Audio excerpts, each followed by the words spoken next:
Good morning, ladies and gentlemen. Welcome to our fall seminar organized by the Preservation Migration Commission of the FIAT IFTA, the International Federation of Television Archive. I'm Laurent Boch. I'm the chair of the commission of FIAT IFTA, and I work for RAI, which is the Italian public broadcaster. Story of our seminars. First seminar was in 2021, titled Acceptance Criteria for Massive Migration Processes. In 2022, we had film and television archives. Last year, 2023, the topic was the preservation life cycle. And all the material regarding the previous seminars is available online. This year, the topic is the authenticity of media archive content, whatever it means. One may say we are going to understand it better quite soon. Before the actual start, a few words on the Preservation Migration Commission. Well, you can find all the information on the FIAT IFTA website at the link displayed. We are a network of people aiming at long-term preservation of audiovisual content for allowing future access to archived quality material. Our members range from various parts of the world, from Singapore, various countries in Europe, and even America. Our activity is mainly online, although we do our best to meet at least once a year at the FIAT IFTA World Conference. This year is going to be in October in Bucharest, Romania. So if you want to join us, you will be welcome. Looking at the program now, next, and let's introduce our speakers. We're going to start with Christoph Bauer from the archive of the Austrian public broadcaster, the ORF. And we wonder if and how much authenticity is part of the DNA of the audiovisual archives. Then, Jörg Houpert, head of technology at CubeTech, is going to deal with authenticity related to migration processes. The third part is contributed by Sarah Vandegeerde from Institut National de l'Audiovisuel, France. She's going to discuss how restoration relates with authenticity. Then our colleague Frédéric Dumas is going to tell how fingerprint technology used on archive content can help establish authenticity for some content and its claimed context. Finally, before a time dedicated to your questions, Charles Fairall from the British Film Institute is going to be in charge of the last thoughts on authenticity and the meaning of the visual archive. Between each pair of presentations, we are going to interact with a couple of questions for you, dear participants. The redoubtable polls. Some questions may look complex and will require time for thinking. However, we don't have much time. So you can answer quickly, intuitively. There is not a good answer. It is just your opinion.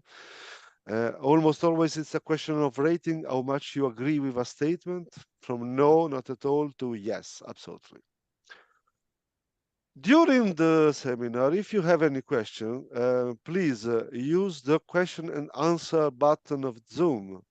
This is the way, so the chat doesn't work for you, but the question and answer will work. We'll try to answer during the webinar in written or in talking after the last presentation. We will have a time for question at the end of the webinar. In addition to the already mentioned speakers, you can see on the screen Etienne Marchand from INA.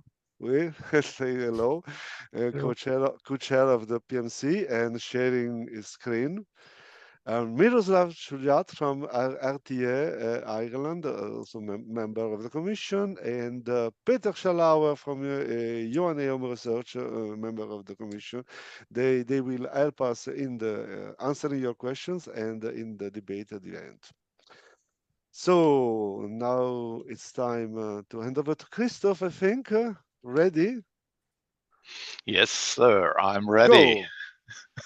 Thank you, Laurent, and good morning, everybody from Vienna, Austria. I have the nice part here in this seminar to start off with the topic, so to have a little warm up on it. And I decided to use the bold claim authenticity, a part of the archive's DNA, and I would say yes as a startup. So why do I do so?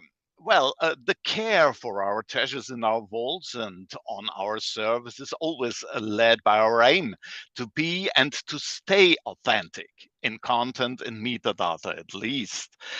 But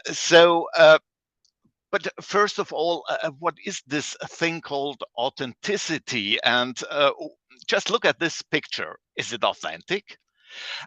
Some of you who are already used to look at AI generated pictures will immediately recognize that this is a generated one by the different folds in the picture itself. But as an AI generated picture for myself, because this is part of my personal collection, it is authentic as an AI generated picture, of course. So, but let's go back a little bit in time, because some may think that just AI started all this discussion on authenticity. But as we will see on the next slide, authenticity is something that well, was a companion on our track from the very beginning. So that authenticity is in danger are not real news for us. I brought here for you a few examples. The first one is from the very beginning of filmmaking. It's one of the very first science fiction films produced. And of course, nowadays, we won't discuss whether the action shown here has been really happened, so is an authentic travel to the moon made by an enormous big cannon shooting the capsule way up to the moon. Of course, nowadays we know that this is just fiction. But at the beginning, when this film was first shown to the audience, I'm pretty sure that a lot of them really believed in that this might be true. The next example I brought with you is quite classic. It shows on the left Lincoln, but the body is from the person right to him, Mr. John C. Calhoun. So it was from the very first years in photographics. They used the photographic processing, putting Lincoln's head here on the body of Mr. Calhoun, because at that time there was no, let's say, yeah, good picture, good enough picture from Mr. Lincoln looking bold and stately. The very last example I brought for you here from that period, also from the early photographic problems with authenticity, is also another classic, because especially strong leaders, and not only the communist ones, are quite used to alter reality whenever useful. It started from the very beginning and is still done in our days. But let's leave the early days of audiovisual content and look not that far back in our history. What you see here is a 4:3 frame that might have been part of our collection. Actually, it was not, because it also AI generated, but it's just a footnote. But it shows us another problem we had here at ORF when we planned our big migration processes approximately 20 years ago, when the first 16:9 content came quite familiar here at television. And people from production and also up to the higher ranks at ORF wanted to have all our content in 16:9. So they kind of ordered us in the archive, when we do our migration, we should migrate everything to 16:9, and not by adding, for example, some pillar boxed method here, but use the pan and scan instead, as you see on the example on the right side. Of course, this would have been dramatic for all of our collection, and we've been able to avert this attack on our content. So my last slide is another example I brought with you, and this actually happened, and it was not planned. It happened because of, well, let's simply say, bad planning or not thinking enough. It's not that dramatic as a change from 4:3 to 16:9 by pan and scan. But when we transferred our U-matic collection, approximately 15,000 hours, to IMX in the early years of 2000s, we were later on, after we finished and after we disposed the U-matics, addressed by our production colleagues that the old productions now kept on IMX looked much fresher than in the original version on the U-matics. And they complained they didn't look old enough and not authentic. So I brought here with you just a few examples just to warm you up and get you a little bit into the topic. And I would like now to hand over to Etienne to have the first poll, where you now have, it's your chance to answer some questions and get yourself involved. Well, good morning, also from my side. So my talk is about how can migration be structured in a way that authenticity is secured the best way. So I think we have already, Christoph has some thoughts on it, and I will go a little bit deeper. Next slide, please. So content migration, there are different ways of content migration. In our last seminars, we already had talks about content migration from videotapes or from legacy medias. And you can also have content migration if you have stored your data on data tapes like LTOs or so. But today my talk is about reformatting file formats. So you have one file format that is going obsolete, and you have to change it in a large scale volume and to make new files out of that. So that reformatting is what I'm talking today. Next slide, please. So I think there's a first idea we have to go for authenticity, because typically migration is not understood as a lossy process. And I think that is the first thing we have to start and think about, because that is already the first risk to authenticity. So only in very rare situations, all the information of a migration input file will really be transferred incomplete to the migration output file. That is not so the idea that you are in digital and you can copy lossless is not simply to transfer to a complete process like a migration. And most people are not really aware of that, because they use a tool and they get an output file and they think, oh, the work is done. But you will see in my talk, it's not that easy. It was much more clear in the old analog days. When you have a generation of an analog media, it was clear that the next generation will be of less quality.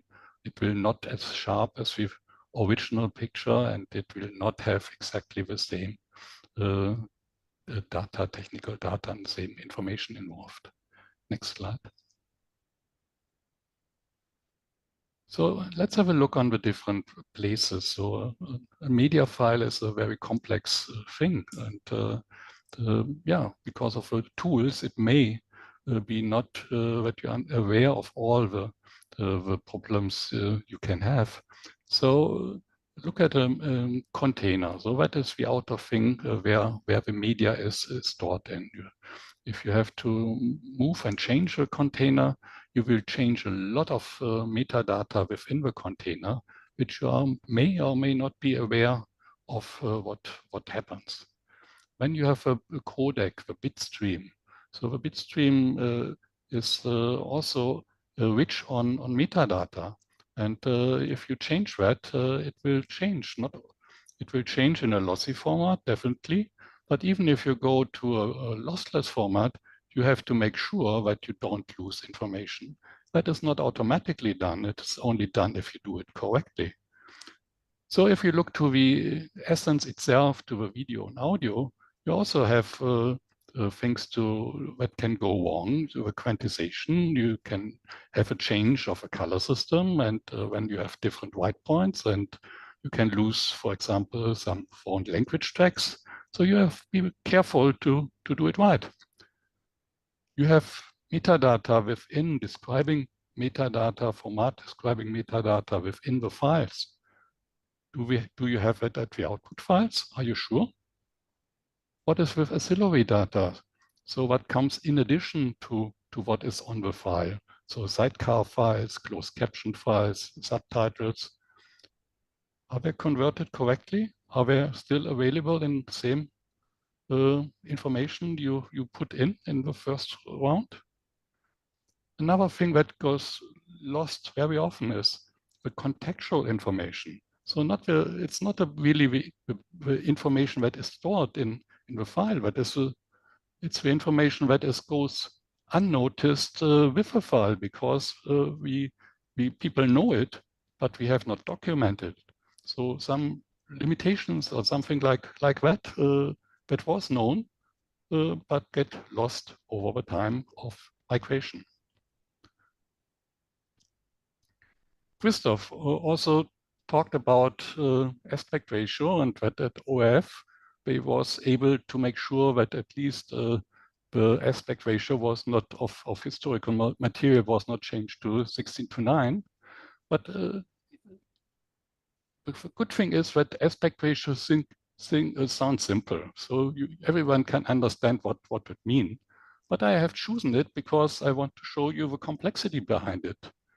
So if you have an aspect ratio and you start in the analog domain, you don't have square pixels. And even the single pixel will have an aspect ratio.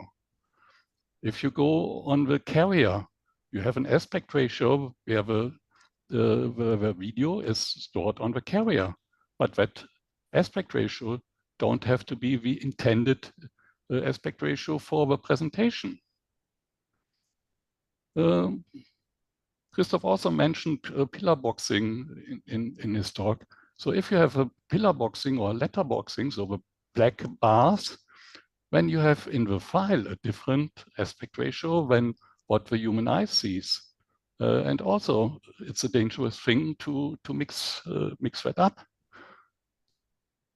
But that is not the complexity. The complexity starts now. You have that data stored in the container.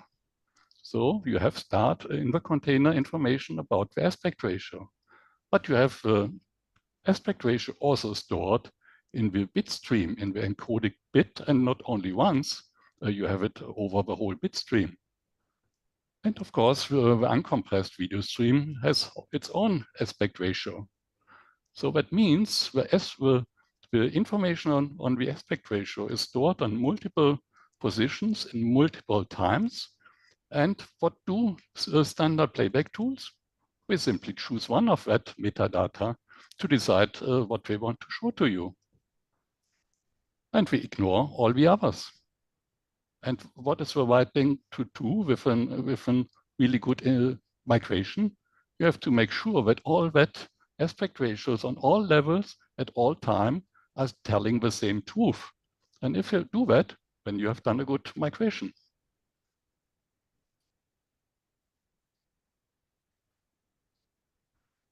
Okay, so go again a little bit deeper to the technical side. Where, as I said, aspect ratio sounds simple. There are more things to understand that get more complicated, and the new generation of archivists may not know them well enough. So if you start in the analog domain, you have that interlacing.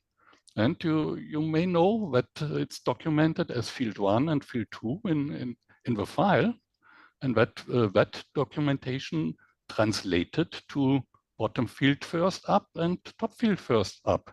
And that translation is documented in standards, typically in SMPTE standards, and that are not easy to read and understand. And I know a lot of developers who have trouble to understand how that is documented and how it's to used.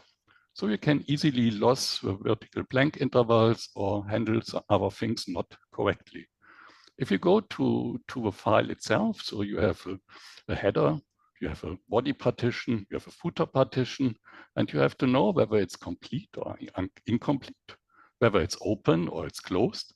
And that is relevant because if you want to make a partial restore, so you want only have parts of a file, that goes wrong often because you do not know enough of the file and do not handle it correct. Also, what gets lost in migrations very often is the vendor-specific data. So there are different ways to keep data in your MXF file. There are ways to register your company so that you get the possibility to store your own data in the MXF files. And it gives possibilities to do it without registration with SMPTE and how to deal with that vendor-specific data. They make a lot of trouble, and it's good to understand what you are doing. So same with product name and product version also in the file, and you can lose it very simple. And when you have only the last generation documented in the file, or even not that, so you don't no longer what was happened to the file. And it's so important to understand the whole history of a file. And it gets lost with most of the tools. Same with the historical timecode. It goes lost. Most of the tools do not store that. And it can be such an important source of information.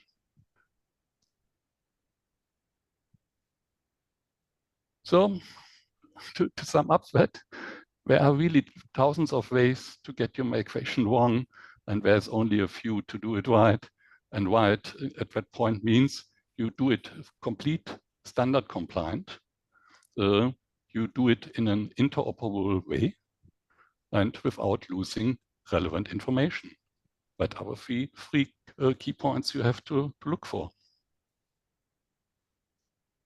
Yeah, come back to my initial talk. How can we migrate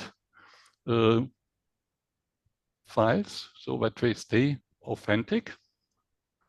So the getaway is first get an understanding of the hidden complexity behind the format migration. I hope the talk helped you for that. Reach out for real domain experts because it's complex and it's not easy. And if you simply use a tool and you don't know what the tool is doing, you are lost, sorry. Whereas very special tools, and that very special tools normally are not the free ones and not the open source ones, because they are expensive to develop and only a very few people have enough information and experience to do that. So that's the way. And third idea is migrate to a very restrictive and open standard. Typically, the MXF is very wide, and you need additional profiles that can be application specifications or profiles.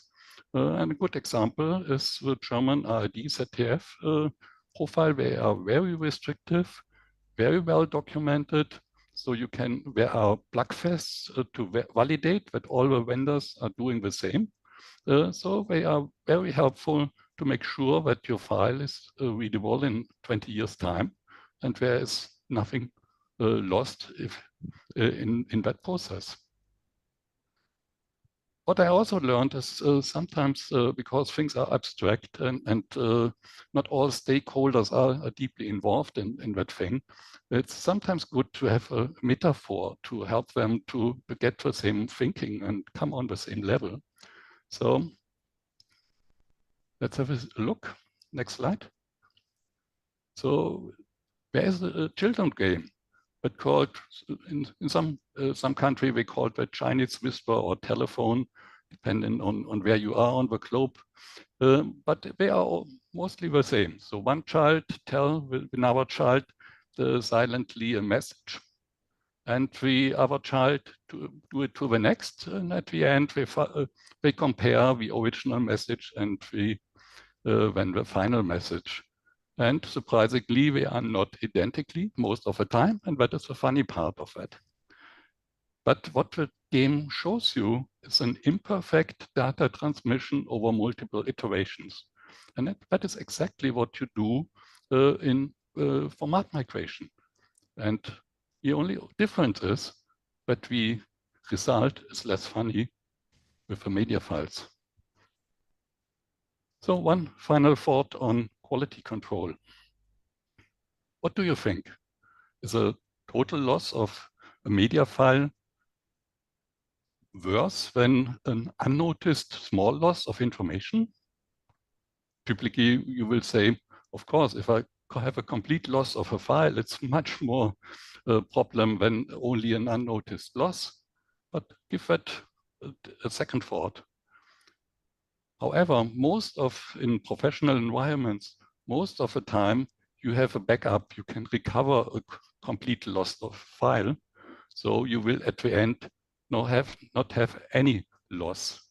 But if something is unnoticed, yes, then it goes unnoticed. And I think that's important to understand. So insufficient attention, a lack of awareness, probably endanger authenticity more than any criminal intentions. That's from my side. So one really last thought. If you see and look to the human brain and study how the brain is working, the human brain itself is a fake history reconstruction system. It constructs its own history. So authenticity is really a precious and fragile asset, and it really deserves your full commitment to preserve it. Thank you. Hello, everybody. So as we just saw in the polls right now, we can see that as archivists can have very different reactions about the idea of using AI tools when it comes to moving image restorations. And this reaction can range from, some people might be very enthusiastic about them, and they might see a lot of opportunities to reach new audiences, also of making new collections accessible or making our collection accessible in new ways. Other people might be more worried and might want to have a more careful approach, asking questions about, is there a risk that we might destroy the integrity of the archival record using these tools? How can we differentiate the real from the altered versions? How do we maintain trust of the audiences into our collections? And also, how do we prevent mistakes and biases in these scenarios? I think this concern can be summarized by one question that will interest us today, which is that, do we think that we archivists can preserve the authenticity of the archive while using AI tools to enhance them? So I think for that, it can be interesting to go back a bit in time and to look at what we mean by authenticity, as well as to look at how the concept has evolved and how exactly AI tools will impact the future of restoration. Next slide, please, Etienne. So the notion of authenticity in an artwork was first theorized by Walter Benjamin, a German philosopher who in 1940 wrote his seminal book, The Work of Art in the Age of Mechanical Reproduction. So in this book, Benjamin talks about works that exist in multiple copies, such as photography, cinema, sound recordings. And In this type of works, unlike in previous art forms, the essence of the work is not linked to its material, its object, to the fact that it's an object, but rather to what makes it authentic. Benjamin goes on describing authenticity as the authenticity of a thing is the essence of all that is transmissible from its beginning, ranging from its substantive duration to its testimony, to the history which it has experienced. And I think you have the longer quote here, but what's important to remember is this quote is that, first of all, authenticity is immaterial. So it's an essence, something that's evanescent, and that the more we try to grasp it, the more it will escape us. Secondly, is that it's something that is inscribed in time. By time, we mean at the same time the duration of the work. So, for instance, in a movie and so on, it has a duration in itself, but also time in the sense of history. So, as movies get older and get aged, then their essence might change. And yet, the third point he makes is that without authenticity, we just don't have a work.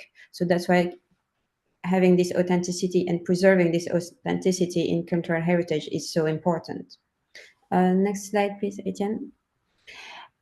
So this was a very theoretical framework, but obviously kind of questions of authenticity we have been trying to kind of describe what authenticity meant in more concrete examples.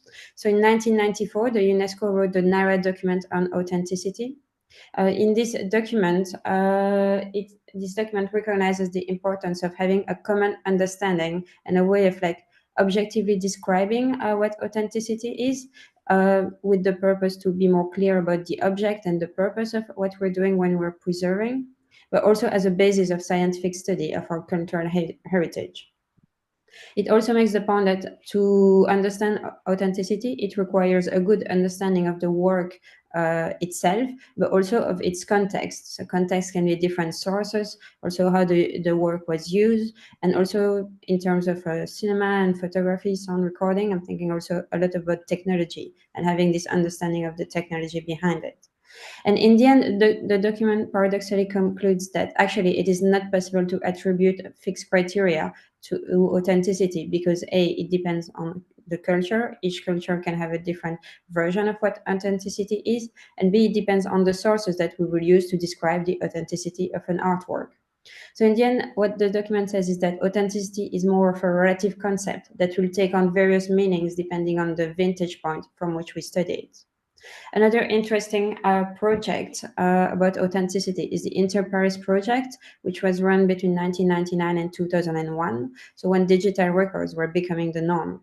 So the Inter-Paris is a major international research initiative that gathered different scholars, computer engineers, national archives, private representatives of the industry, and who collaborated to develop the knowledge essential to the long-term preservation of authentic records created or maintained in digital form. And also the research served as a basis for standards, policies, strategies, and plans of action capable of ensuring the longevity of such material and the ability of its user to trust its authenticity. What's interesting in that project is that something that came from the archives, from the field itself, to kind of try to ensure that authenticity was maintained and people could still trust this institution. Next slide, please, Etienne. But here is more about, we talked so far about authenticity in general, but now let's go more into what about authenticity applied to moving image restoration. And I think for that, it's kind of interesting to go back. Yes, next slide, please. To go back a little bit in time, and there's a very interesting article about the history of moving image restoration in the Journal of Film Preservation. The article is by Marie Frappat. And here, Marie Frappat described different times in the history of moving image restoration. First, it's kind of the very early days. So film archives exist since the 1920s, 30s, and from the 40s, they already started trying to make copies of what they had in their collection. Copies maybe to kind of still be able to project the films, because many were in non-standard formats, or also to just preserve them. So they were quite early on, large project to transfer nitrates into acetate films. At the time, restoration was seen more as a purely technical act. Yet, as we saw, authenticity is not just about technique, but about all the context around an artwork. And that's why, like or as early as the 1970s, there were initiatives in FIAT that were led by Jacques Ledoux, who was then head of the Belgian Film Archive, to work on comparing different elements from films. So these different elements, Jacques Ledoux was instrumental in trying to gather information from different archives about which element they had about which film. And this type of initiatives led us to the next slide, please, Etienne. So the 1940s, where the question was like, how do we try to recreate the original version? And that was a big worry, especially about silent films that could have had different types of releases. In this kind of scenario, we have like two very interesting examples. The first one being of Napoleon, where the British film historian Kevin Brownlow spent most of his life trying to recreate the original version of Napoleon. He released and re-released several 5 hours version. Today, the Cinémathèque Française is releasing another version of Napoleon, which is 7 hours long. So which one is more authentic than the other, or which one is more original, can be a discussion of debate.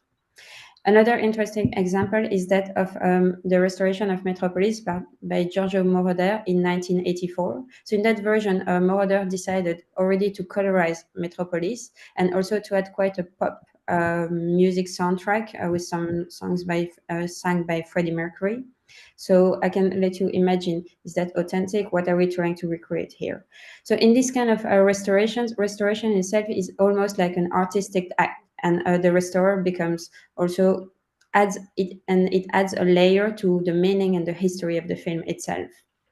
Around the same period, that's when we start having also video starts becoming quite a common format for access, and archive starts to migrate the films onto video, raising issues that I'm not going to go into now because Jörg explained them more later about issues linked to migrations. And all of that led also to kind of a professionalization of the field through writings, articles, and trying to define an ethics around restoration, and also the development of various training for professionals or like master's degrees, and as well a whole field and the development of like specialized laboratories around film restoration. Next slide, please, Etienne. Next slide. Thank you. So the next big step into the history of moving image restoration was the digital revolution of the early 2000s. So here the focus was, of course, there was still the question of reconstruction, but very much the focus was about quality. Because at the time we started getting high resolution film scanners that really allowed to have a high quality image. But also we started to have tools that are still used today, whether it's Phoenix, Diamond, or Resolve, and that can allow us to kind of erase traces of time to try to get to the most beautiful image possible. So these tools were, sometimes at the beginning adopted more or less reluctantly by archives. But today, I think it's fair to say that because most people access archives digitally, whether in the cinema or at home, archives have to digitize their collections to still make them accessible. It also, of course, opens up new business opportunity. I think from this history of moving image restoration, what we can see is that each restoration carries the marks of its time, at the same time the tastes that are around at the time, but also the technologies that allow us to do certain things but limit us in other ways. Next slide, please, Etienne. Thank you. So now that we've talked about restoration so far, what about AI tools? What about opportunities that they open up? So in the next slides, I'm going to show some examples, some tests that we have carried on at INA. These tests were done using existing and commercial tools such as Topaz, DLDFi, or Palette. There are not an exhaustive list of what can be done with AI, but just some examples so that you can see. Next slide, please. So the first one, and one of the first use of AI tools, is upscale. So upscaling existed before and could be done with algorithm, but now with AI and training of AI, then we can hope to have better results. So here we see an example that started on the left-hand side, you have the MPEG-2, and on the right-hand side, the upscaled file. So you can see that the writing, you can see it clearly in the writing that it's much sharper. And now that in the image on the right-hand side, we can even read what's written on the plane, which before was very fuzzy and very hard to read. Next slide, please. Yeah.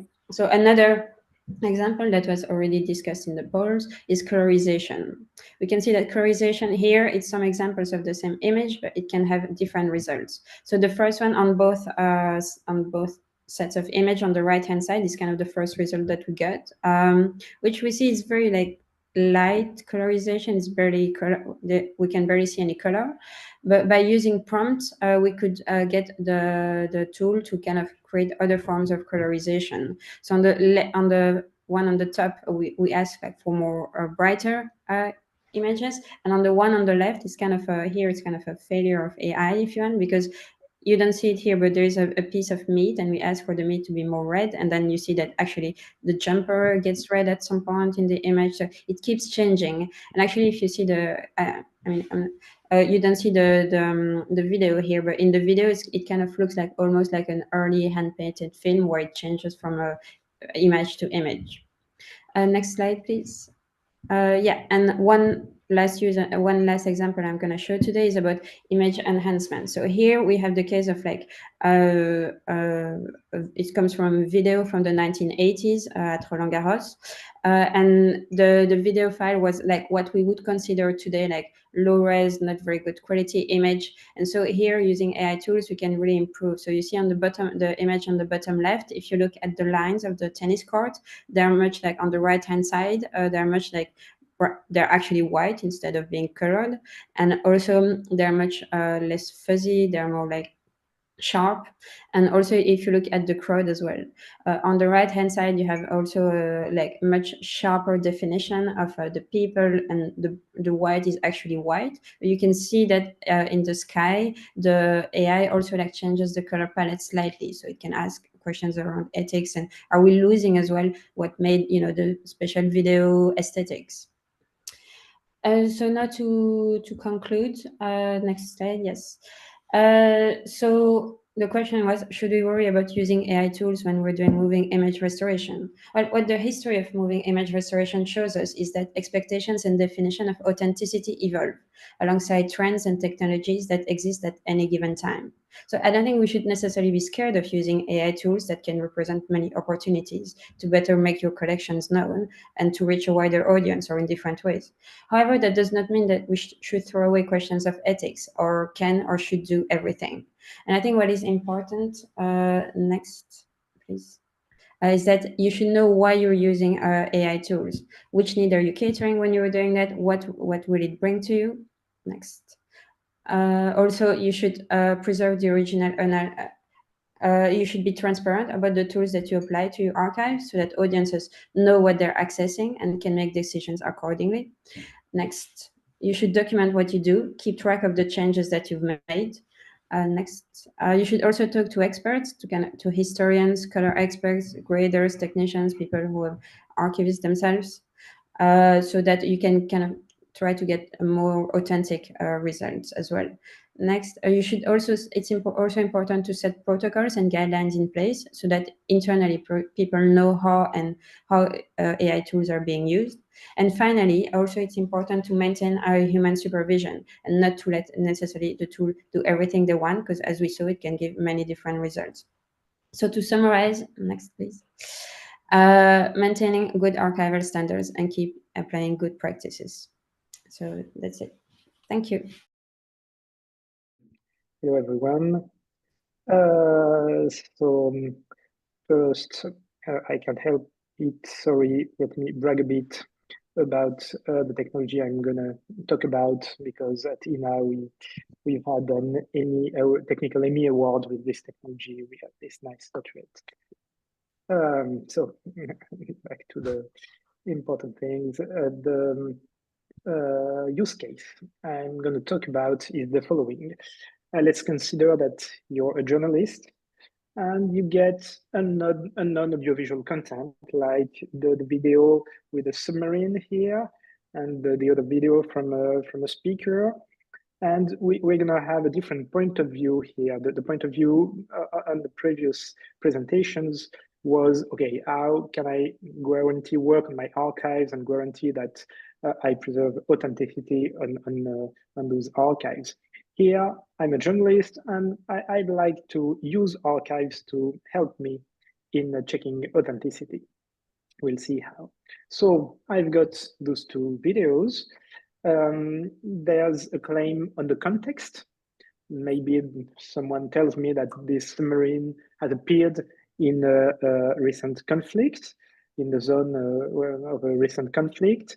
And also the video with the speaker, she's pronouncing a certain speech.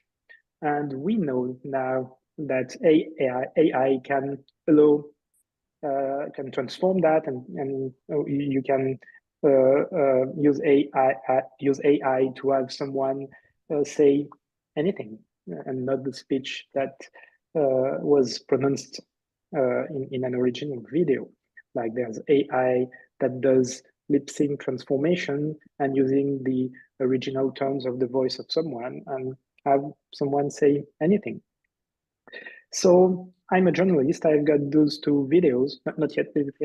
I'm a journalist. I have those two videos, and I would like to check the context, and I would like to check that the speech that's pronounced is actually the original one. So next slide, please. Thank you. So we have technology that comes to assist here. So we call it digital signature or fingerprinting. Basically, in terms of features, what does it do? It does the following. So on the right part of the slide, you've got an identified piece of content. We call it candidate.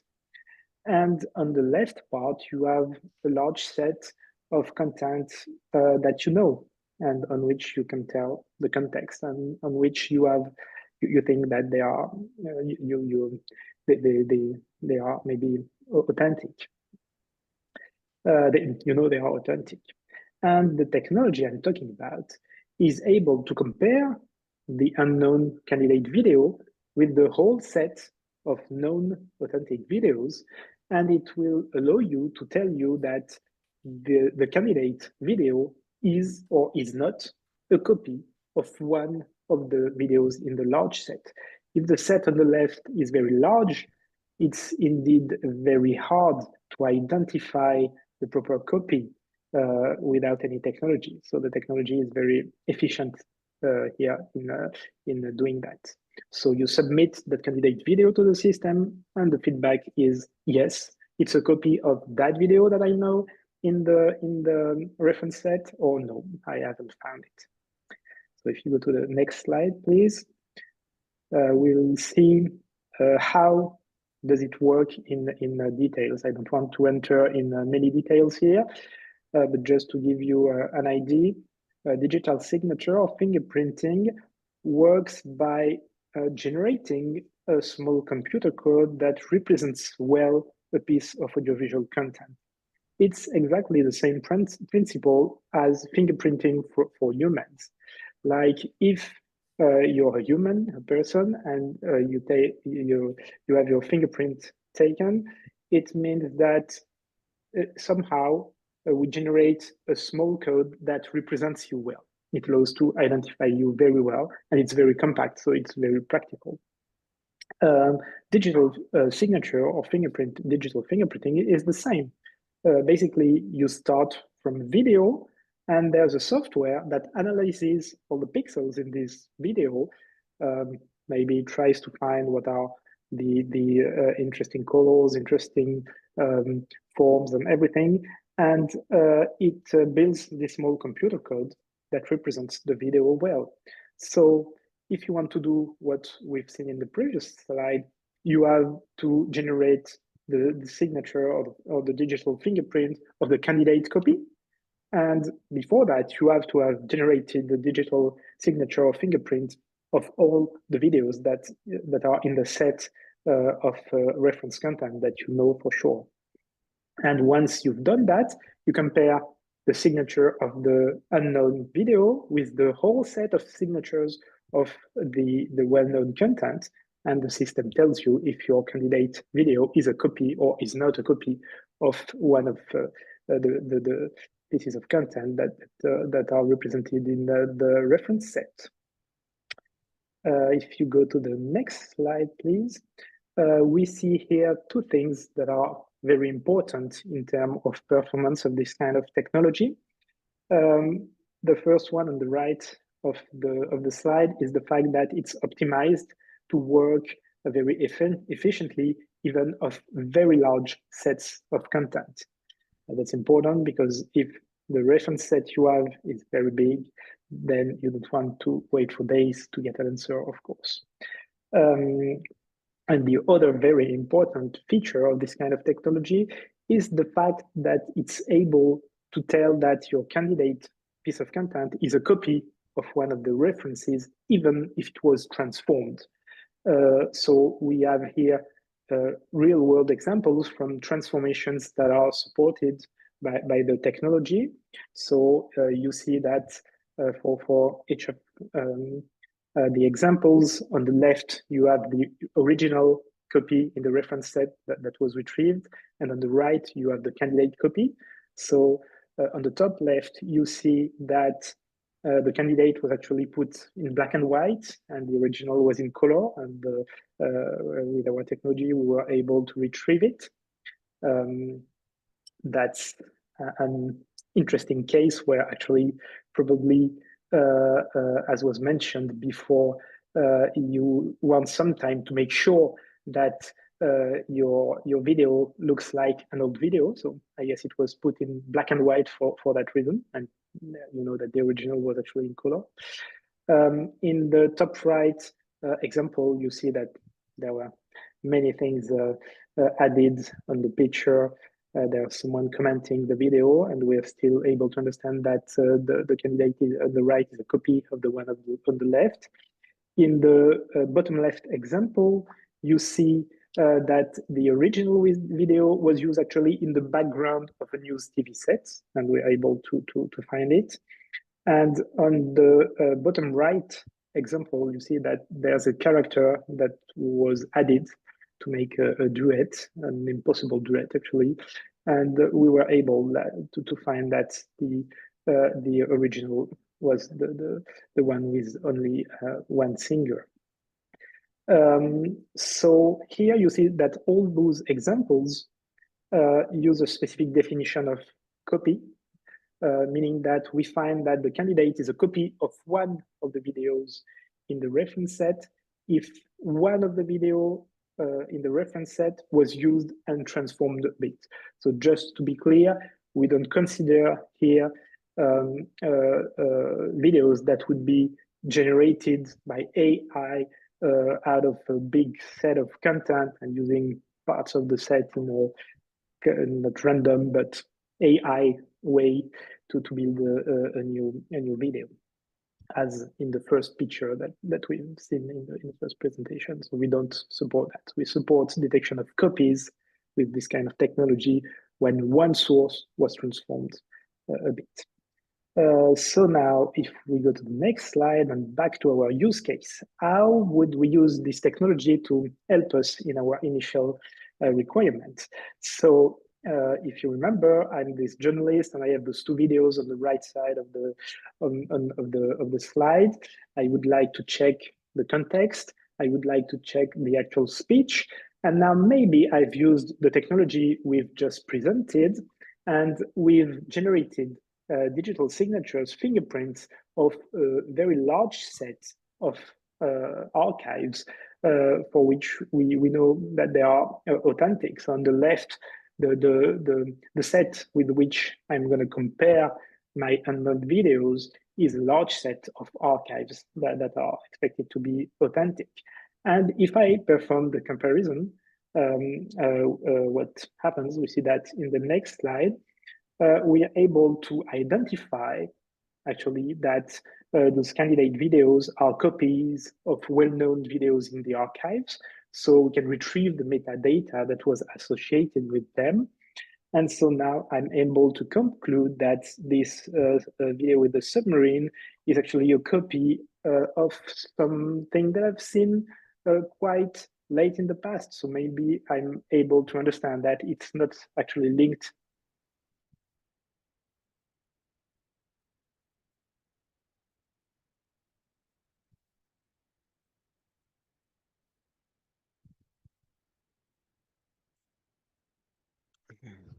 So that if the video with the speech, I know who did it, of course, and more importantly, I'm able to retrieve the original one, so I'm able to compare the speech of the videos I'm given with the speech of the original video, and so I'm able to check that it has not been lip synced, and that the text that is pronounced is actually the original one.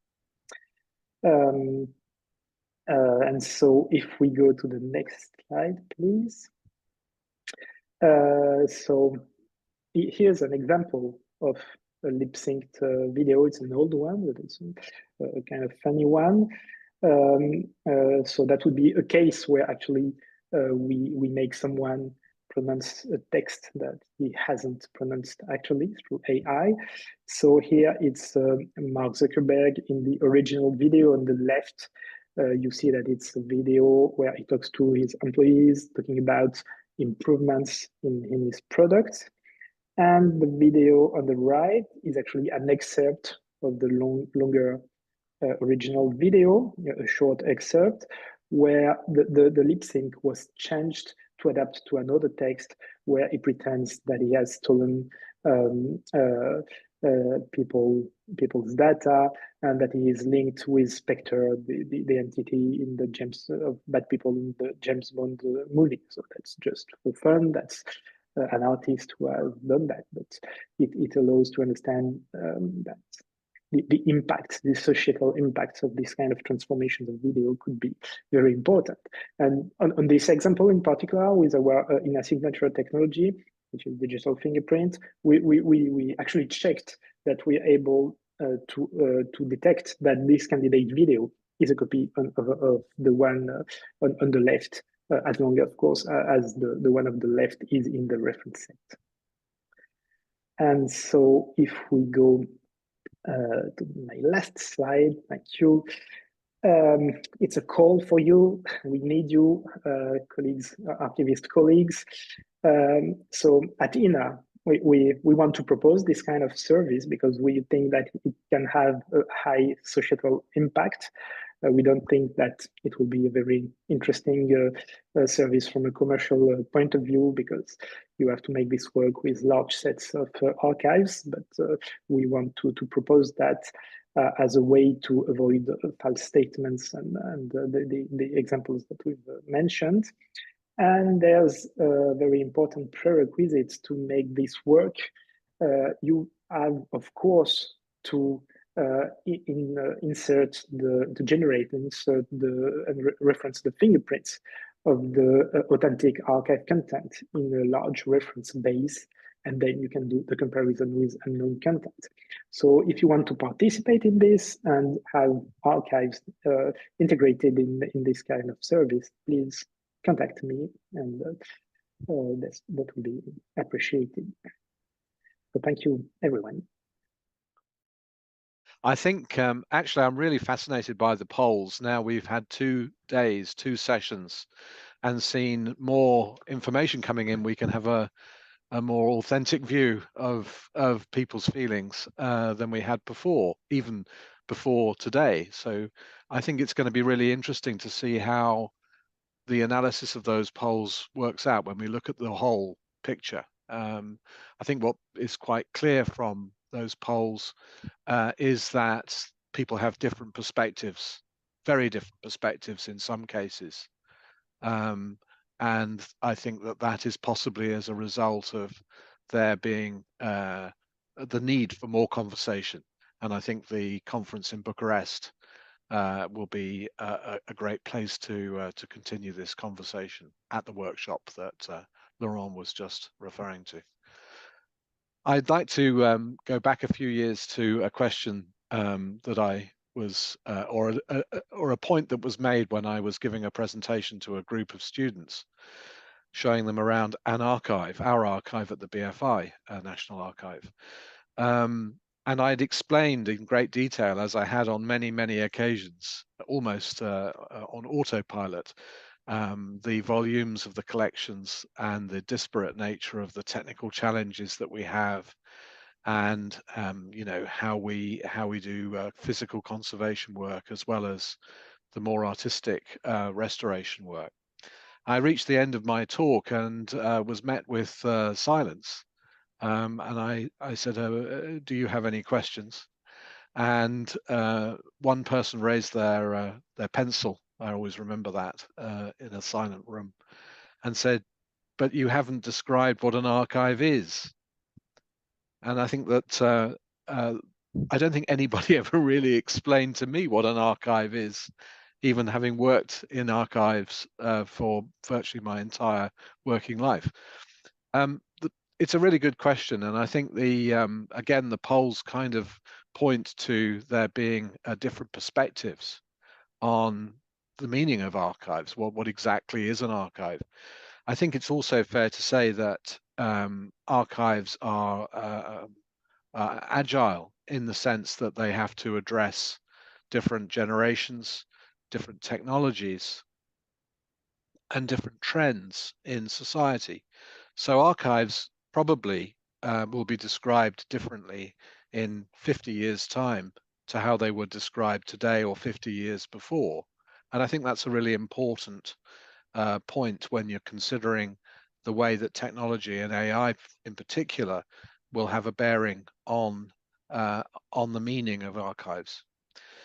So today's seminar, we've just seen a glimpse of the extraordinary knowledge, understanding, passion, and diligence that is ingrained in what is our profession. And these combined, I think it's true to say, are our raison d'etre. Also, I think we are very fortunate to be surrounded by extremely good company. We have, as well as the people working inside archives, we have many interested parties who are helping us to do what we need to do, and they are very understanding. I'm very lucky to be working with the Paul Scherrer Institute at the moment on some extraordinary work that we're doing on the analysis of magnetic recordings, because there's a perspective now that we will run out of machinery to replay magnetic recordings one day, particularly the difficult ones. And while we're running the everyday business of our archives, we're also working alongside scientists in this case to think about the future, to think about how we can carry on providing authenticity through reproduction of original materials, even beyond the physical capabilities of the original systems.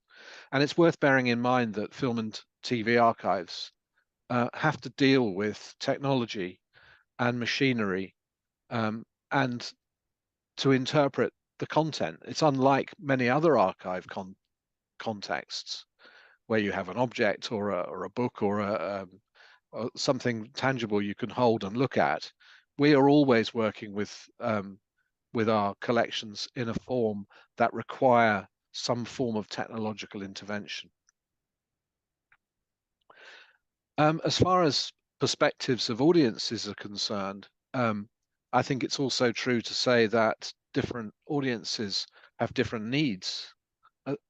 For example, academia and historians, the world of historians, will be interested in different things to a general audience. Some people are only interested in short clips, and other people would be interested in entire series.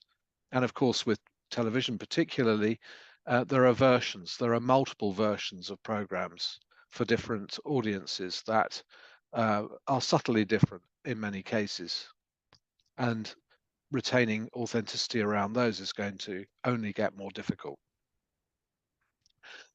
My third point on this slide is that there is a sort of perception that archivists are fearful. And I think there's good reason for that, because of all the challenges that we face. with the collections that we have.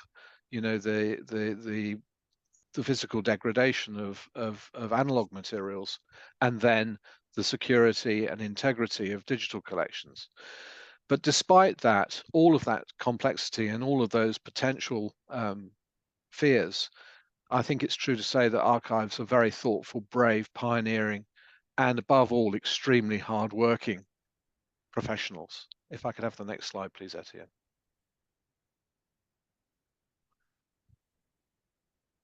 So the custodians of archives, the archivists, have a huge responsibility, and archives, because of the need for integrity and authenticity, essentially live or die by their judgment. It's the judgment of people who are actually responsible for their stewardship.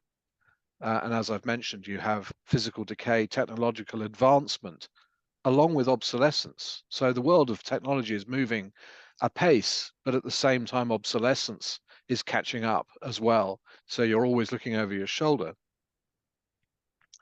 And of course, the intellectual property rights have to be maintained as well to retain credibility at all times.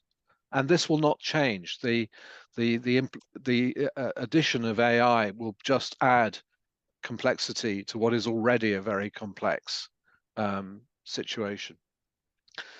So I would propose for maybe the Q&A that we discuss, if anyone's interested, that perhaps AI is going to provide or present us with some of the hardest work yet, because for it to be successful, for it to be of value to audiences and to archives, it has to be taught. It won't do it on its own. It's going to rely on the knowledge and wisdom that exists already in archives to make it really work. The audiences are expecting it. There is now a generation who expect AI to be part of the situation, to be part of the picture. And that isn't going to change. It's likely to increase as generations progress. So those are my key takeaways from today's seminar. I hope we'll have some good questions now. Thank you very much. Thank you very much, Charles. Thank you, all the speakers. And now it's time for questions. Time to show our faces again. Yeah, you can. Oh, I'm out of camera. Oops. People can write questions in the box. There was a question regarding which are the clues to indicate which audiovisual is fake, but also some answers have already been given.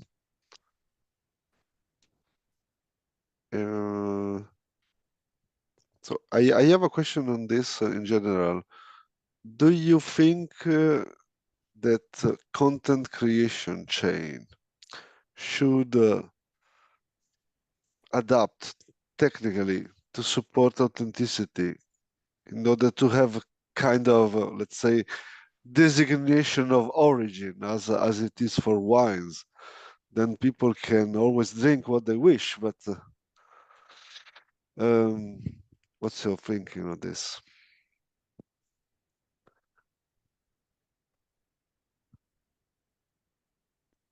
Jörg. I think there's ways to have AI to detect fakes, but at the end it's easier to document the originals. I think it will be the easier way, even if it's not solve the whole problem, because not everything can be documented in original. But where you can, I think it's a better way and a more straightforward way. That's my 5 points to it.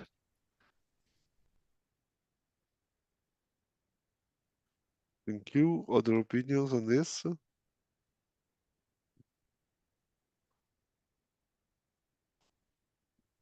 By the way, Jörg, I took a note on your point on file formats with restriction and MXF profiles.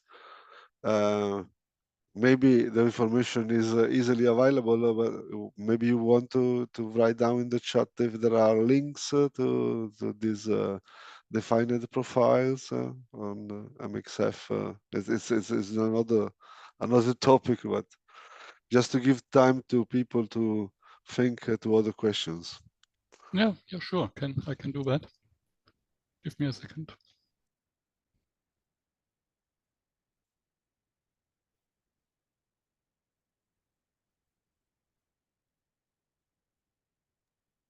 Just a thought I had when Frédéric was talking about having a reference set of authentic content. I think it even works if you have anything that is documented, authentic or not, but you can link things together. And the important thing is to get information, documentation of provenance, of dates, and when it has been shown and where it has been shown. And even if you link fake content to another fake content, which is known as fake, at least you have that information. So reference set is interesting anyway, be it genuine or not, as long as it is documented. Yeah, thank you, Etienne. I totally agree. And I shouldn't say like No, yeah, it's on the left part of my diagram, I say we have authentic stuff, but actually, as long as it's documented, it's interesting because you can link with something that is documented, and maybe you know the context in which it was documented, and you know some more context. And as Sarah had mentioned in our presentation, context is key. So if you have metadata and you link to something that helps, at least you get metadata and you know where it comes from, so that helps you. Yes, that links it all together. Different presentation that any documentation and keeping original metadata is extremely important. Be it in the migration process, the restoration process, or the reuse of content. We have a couple of new questions. Are the archivist skills expanding towards being IT and algorithm specialists, especially for the smaller archive? Is it still feasible to expect this from archivists? So it's a question on the profession of the archivist in the era of information technology algorithms. Certainly, IT you can't do without. So you don't have to be an IT specialist, I would say, or algorithm specialist, but definitely it has to be included somewhere in the skill set. But yeah, which is especially difficult for smaller archive, as you mentioned it, because it's difficult to be an expert in everything. So a new context of collaboration between people experts in something. So the people, exactly. the technicians in the humanities, the cyber humanities, let's say, context. We'll have to set up. Another question was, what is the future of the copyright in AI? Frédéric said, this is a billion dollar question. And sorry, I don't think it helps a lot to answer. sure. I think it's a very important question indeed. Yeah, and if someone has the answer, he's rich. Who is the author sometimes? It's also a question with restoration, probably. If the restoration has an artistic input into what is being restored, so how this effort is recognized. And yeah, I think you're right that that's part of this question. And another part of this question is like when you have AI that's doing automatically generated content from a large set on which AI has learned, what is the copyright status regarding the use of that large copyrighted content? It's I like think no one knows today, and it's like a that's newly a very interesting question. There has been, I think, some cases where some companies have been to the court because they were able to show that their content was used in a reference set without their authorization, and it was obvious in this case, but in many other cases it could be really less obvious.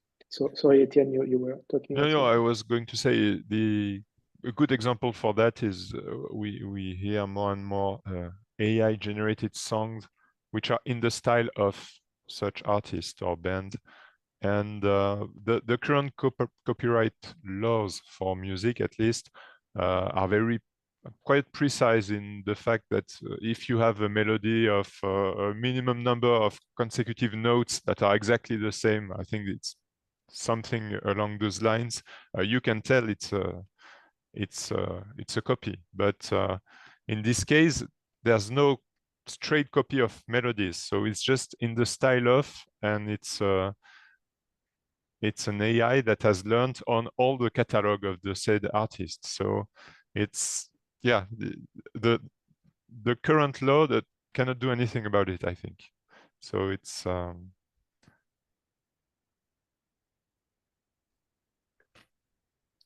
I think there's a pro and con on that. So of course, copying is with not feature the artist is a bad thing, but hiding the knowledge or not allowing to take knowledge out of something you receive is also something that is not good for humanity and for the future. So I think we have to balance that, and I think that is a big task and why it's that complicated. And the new technology always gives shifts the limits how the regulations are done on historical and past technologies, and new technologies gives new questions, and now we are in the position to find the answers to that. Thank you. I think we don't have any other question from the participants. Just a round among the panelists, especially Miroslav and Peter. Do you have some comment, some final comments, and or not? Or well, yeah, we have one point, one addition. So we started maybe 30 years ago about digital restoration of film. And in these times, there were big questions. Can ever be a digital restoration something like an original version of it? Or is it like the original, or is it something else? And it was becoming quite clear from the beginning that it's always important to keep separate the original, the analog original, from the version which is the result of a restoration, or the version which is the result of a super resolution process or any other enhancement process by any other technology. So if we have the knowledge about what is really the original, I think we're on the safe side, and we don't need to be feared about what technology comes. okay, any other final comments? Looking around, seems no. So thank you very much for the effort, for your contribution, for having been available for the two edition, the Western and the Eastern edition, and see you soon. And that's the end of the webinar. Bye. Thank you very much. Bye. Bye. Bye. So now is your time to all participants. We can check the questions. We have one ready from about INA signature. Someone knows it works as DNA. So how can it be embedded into multimedia content? Maybe I can answer. I would rather say that it works like human fingerprint because it's actually not embedded in the content. Like when you take your fingerprint, the fingerprint itself is separate from you. It's not something that's embedded into you. So here in a signature, it's exactly the same, meaning that what it does is that we have software that's analyzing the content, that's trying to find what's really representative of that content, maybe areas, forms, or anything. It's like a specific technology that does that. And it builds a computer code that is separate from the video itself. And then when you have, if you want to generate fingerprints out of an archive set, then you generate those fingerprints and you have a database of fingerprints that is totally separate from the content. And it is through those fingerprints that you're able to do the comparison that I was talking about. I don't know if that answers your question. Do not hesitate to there was another question. Another question for you, Frédéric. It was about a comparison with teletracks. I don't know much about teletracks. However, in a signature doesn't have any watermarking, as far as I know. It's a bit the same as the other question there. Watermarking, it's embedding something into content. That's a way to detect copies of the content.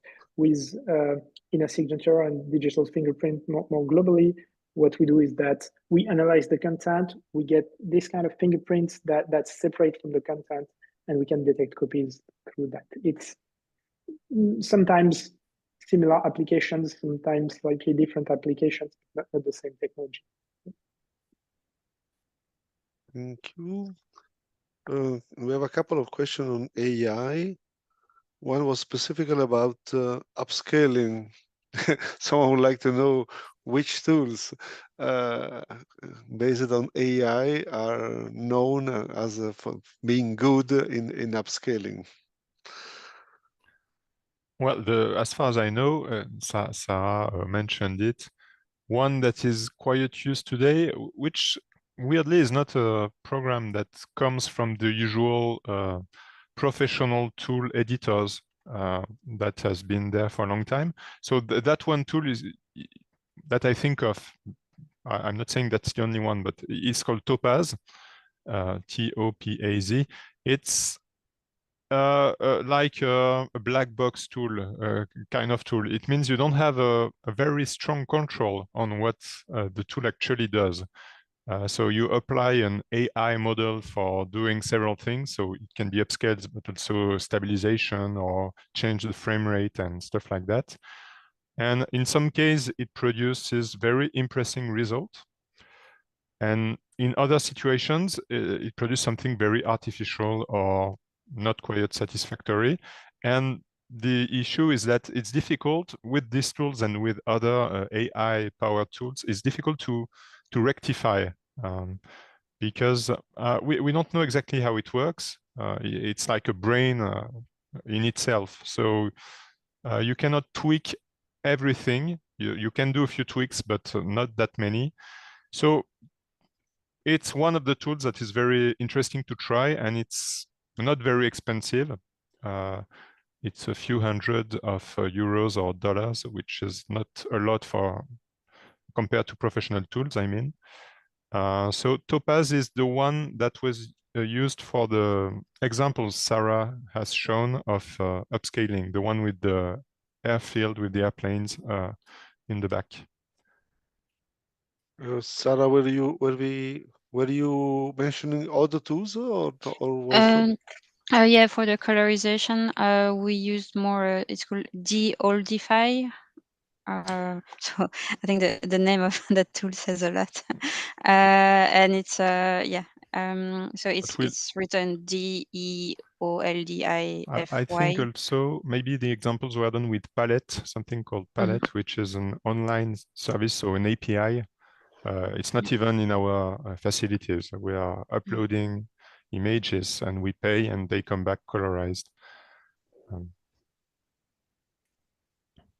Okay, look, always on AI, how we can implement AI in radio stations.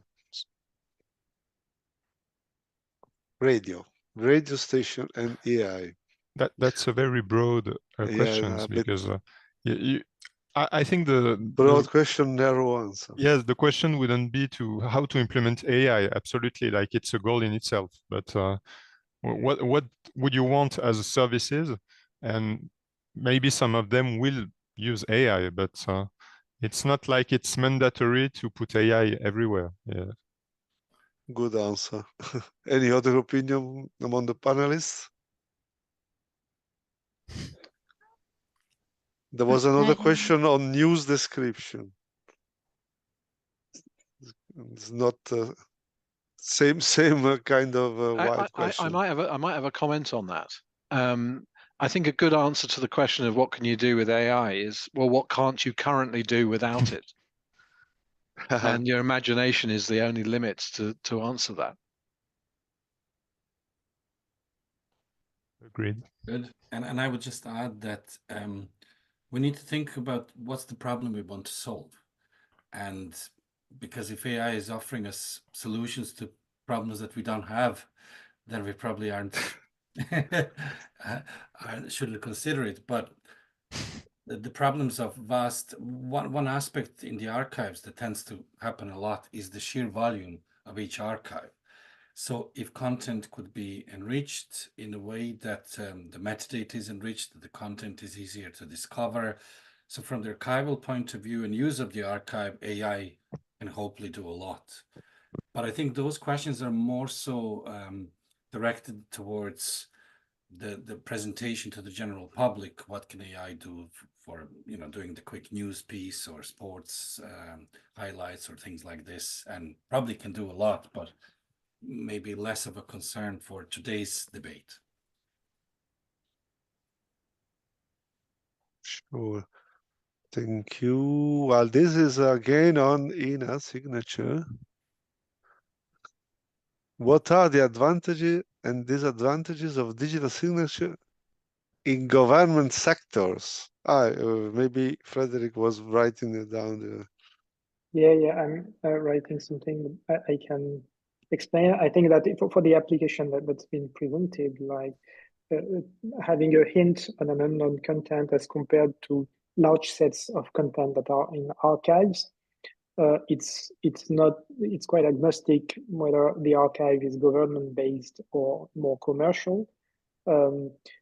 Maybe one interest to be government based is that, as I mentioned, this kind of application will probably not be interesting from a commercial point of view, because you won't make money with this kind of application. So if you have an archive that's government based, then it's easier to propose this kind of application. And as I said, we believe that it can have a high societal impact, because when a journalist is wants to gets a video, an unknown video, it can have dramatic effects if the context cannot be checked. Okay. Thank you. I see one participant is one we know from FIAT conference. Dina, do you want to ask to say something? Dina? Yeah. Hi, everyone. I'm new to this. This is my first session. So thank you. It's been very useful. Really, really appreciate it.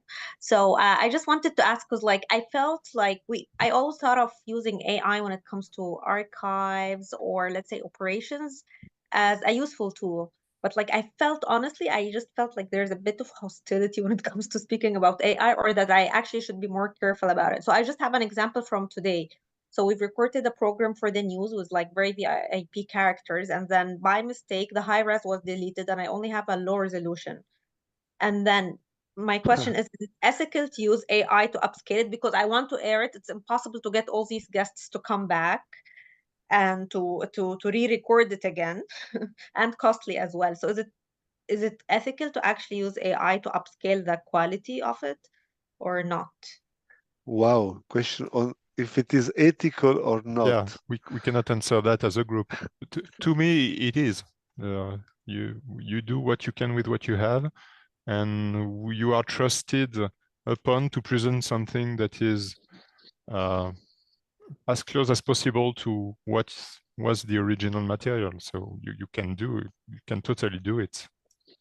Okay, but from what I learned from you for authenticity, I should provide the different versioning when I archive it, that this was actually shot and it was deleted. I have to mention that, right? Exactly. Okay. Yeah. See, I learned something important today. And then for a good use, also I wanted to add for a good use, someone was asking for AI good use for news. I can't remember which channel, but it was mentioned at the NAP conference. And like there was like a hostage situation of a victim, and then one channel actually used deep fake to actually hide the victim's face, like on purpose. Oh, okay. And then so that was like a good use. They said that was a good. Okay. Thank you very much, Dina. Thank you. And one more example also, I remember Al Jazeera. Sorry, one last example. I remember also Al Jazeera said that, for example, when they were doing the coverage of the Israeli war, they used to get the images of where the tankers are. So they used to upscale the photos in order to give safety guidance to the reporters of the locations for the news channel. Very nice they said to have these examples. Thank you, Dina. We're looking forward to meeting you in Bucharest. And there was a question from Carla Rodriguez. There is a question on impact of technologies on the environment in the climate change. I don't know if it is this question is about signature or is about AI. Could be both. I can just my 2 cents on this. This is not the full answer, but I would suggest that the impact on the carbon dioxide emission depends on the way you've produced the electricity that's used for the AI. If the electricity production is clean, then the impact on carbon dioxide emission can be low or very, very low. If not, it can be very high. See another question. It is a success. Your topic, Frédéric. Is there any plan to introduce a common technology for signature? That seems that there have been a number of offers, and we have to select one solution. Is something that will be finding a common ground. In other.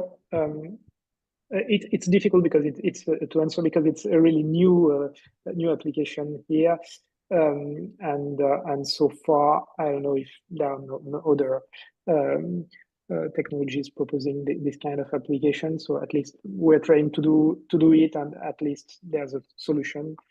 Now in other markets that in actual commercial markets that are quite different for this kind of technology, this question has been on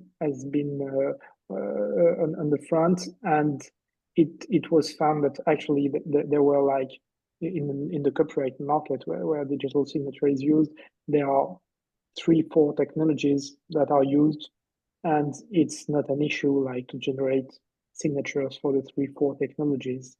Once you try to generate signatures for one of the technologies, it's only a small additional effort to generate the signatures in the other technologies. So it was found that maybe the question was not such an issue. And again, I think it's quite different here because we're talking about an application that's probably not very interesting from a commercial point of view.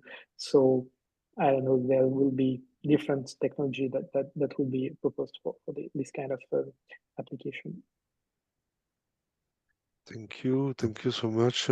Hope the panelists are helping in answering some question in writing. A word to say, we probably won't be able to answer to all the questions live, but what we're trying to do is to collect all of them, and we produce a document that we send, that we offer on our website after we have time to do it. So probably like in July, we will publish the recording of probably one of the 2 sessions because it's the same content. And also we'll produce a document which is a summary of the presentations, which will include the questions to which we answered. And the one we didn't have time, we'll try to answer with a few lines in writing. So don't worry, we are not forgetting you. Thank you very much, Etienne. I think, well, we are out of time, but I'm looking at all the panelists. If some of you want to add the final word. Seems no. So we are ready, almost ready for next edition tomorrow morning. You can come back if you want. Yeah, just in case we will say different answers to the same question. So thank you very much to everybody, the participants, the panelists, the speakers, and have a good night. And see you tomorrow, some of you, and all the best. Thank you so much. Bye. Bye. Thank you.